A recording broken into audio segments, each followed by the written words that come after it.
Hello guys, welcome back to my YouTube channel, and in this video I'm gonna show you that how to archive your Facebook post, which is pretty simple and easy to do. So if you like the video, make sure you subscribe to this channel to don't miss the latest video on future. Thanks guys.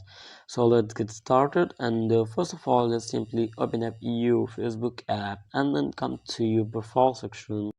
In your profile section, just simply find that post which you want to archive, and then just simply tap at these three dots like that, and then tap at move to archive like in this way.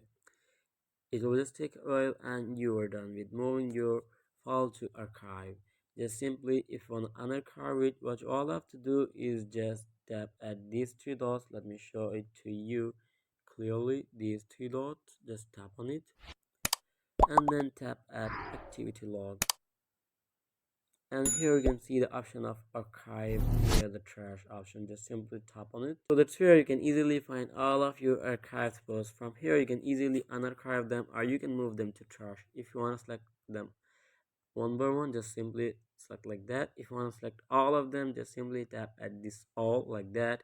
If you want to restore it, just simply tap at this restore at the very bottom. If you want to move it to trash, just simply tap at trash. So that's how you can easily move your Facebook post to archive and how to unarchive your Facebook post. So I hope it's helped you guys, and if you have any question about the tutorial, just leave in comment section below, and if you don't, just like and subscribe to my channel, and I really recommend you to check the latest video on end screen. Thanks guys, goodbye till the next video.